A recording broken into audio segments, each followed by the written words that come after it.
What's up, Thrashers, and welcome back once again to the Thrash Maniac 99 YouTube channel, and I am back with another album review for you guys, and today I'm talking about quite possibly the biggest release that's coming out on May 10th, and that is Unleash the Archers with PHANTOMA, or PHANTOMA, however you pronounce it, whatever.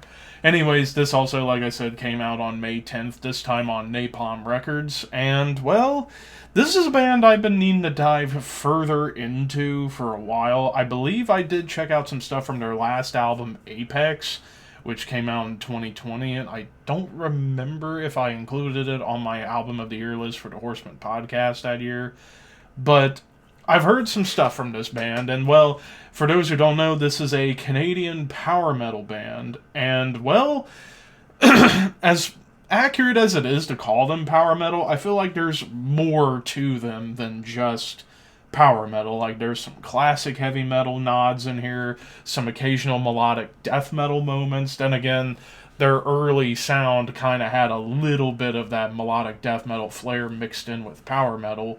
But now they've become mostly straight up power metal, but with little pepperings of classic heavy metal and melodic death metal. But yeah, this is if I can recall, if I didn't check out Apex, then this might be the first Unleash the Archers album I've listened to in full. Again, because my memory's kind of spotty with stuff like that. But regardless, here I am talking about Unleash the Archers. So we kick things off on this album with Human Era.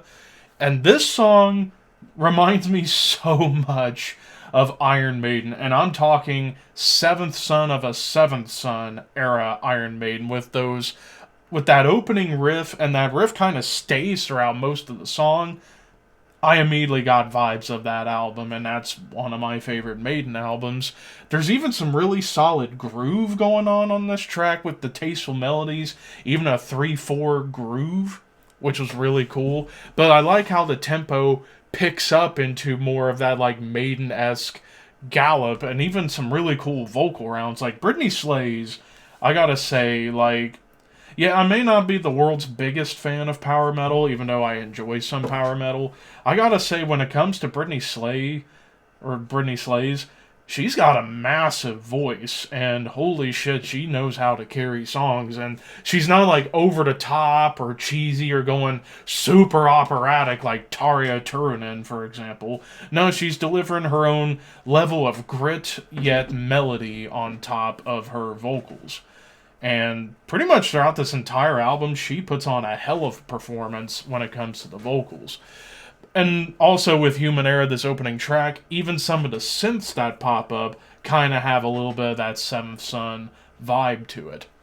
But yeah, as far as like what you're getting musically across the board, you get like the prototypical power metal stuff here and there, whether it be like soaring melodies or big like D beats and stuff like that. Like actually the following track, the title track, even though it's got an odd spelling to it, this track definitely has more of the prototypical power metal tropes, like synths that lead into guitars, power metal D beats, but there's heavy progression on top to keep it heavy. And while this album as a whole, very melodic, when it gets heavy, it does get heavy.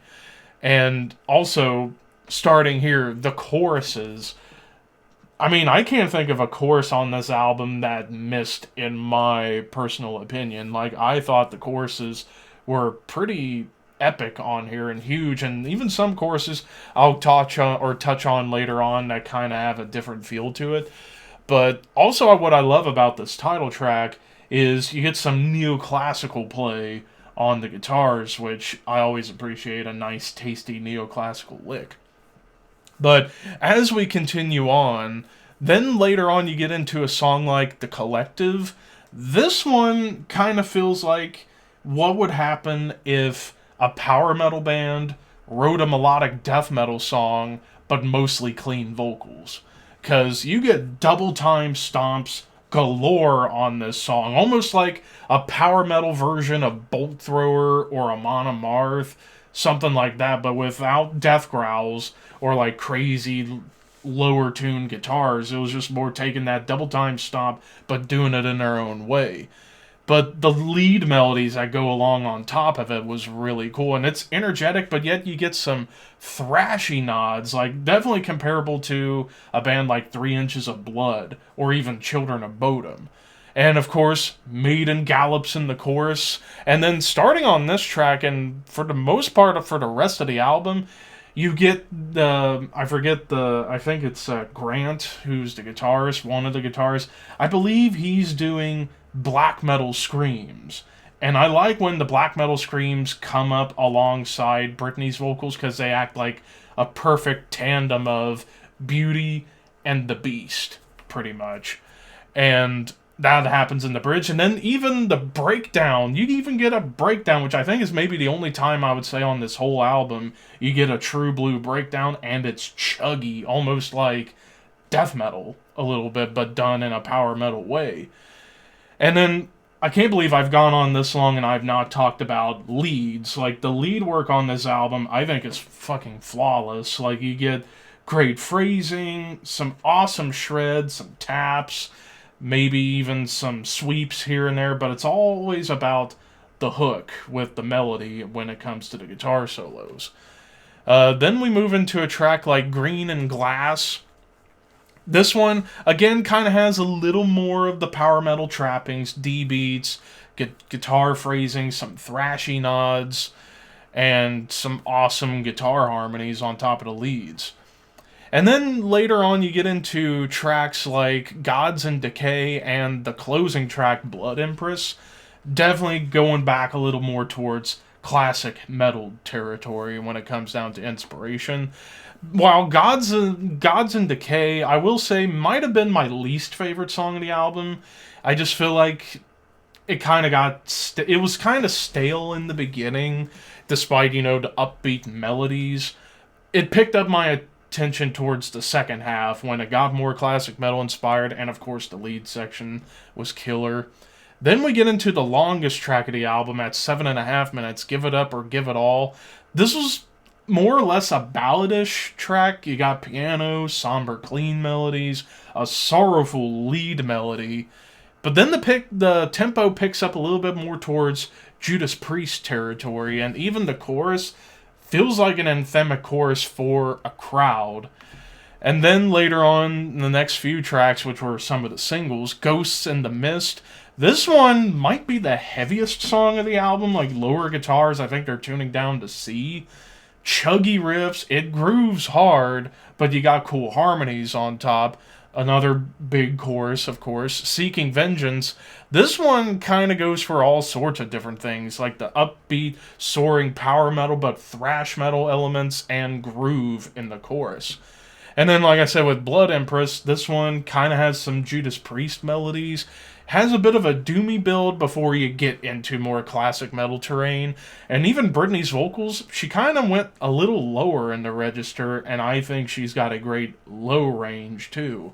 And then suddenly the song ends when it explodes into blast beats, which I did not expect that. So yeah, they were definitely trying to pull some cool moments out of some of these songs. Now, as far as production goes, it's pretty clean. After all, it is power metal. You want to be able to hear everything stand out. Even the bass stands out in the mix. After all, I think this album was mixed and mastered by one Jacob Hansen, whose resume is endless. But as far as any complaints, I would say, like I said, the first part of Gods in Decay was kind of meh, but it picked up my attention in the second half. And then I would say in Give It Up or Give It All, the lead transitions I thought were a little bit too sharp. And then probably my biggest complaint that I had about this album personally was the somewhat overusage of electronics and synths. Like I get with the album cover and the album title and some of the songs that were kind of maybe going for a bit of a dystopian feel, but I feel like they kind of use the electronics a little bit too much for my taste. You might love it. I personally only liked it in very sparingly, and it kind of pops up a little bit too much on the album, for me at least. But other than those minor gripes, and I'm nitpicking at this point when it comes to that, but other than those little flaws, I thought this was a kick-ass album. I am going to give this 4 out of 5. I thought this was a great album and definitely need to go back and listen to more Unleash the Archers. Again, memory's fuzzy. I'm pretty sure I did listen to Apex. If I didn't, I feel ashamed. But still, this album is pretty damn killer in my opinion. One of the better power metal albums I've heard so far this year, and it gets a 4 out of 5. But of course, those are just my opinions. What did you guys think? Let me know in the comments below. Thank you for watching. Like, comment, share, subscribe, all that fun stuff. And until next time, keep your horns high and your dreams wet.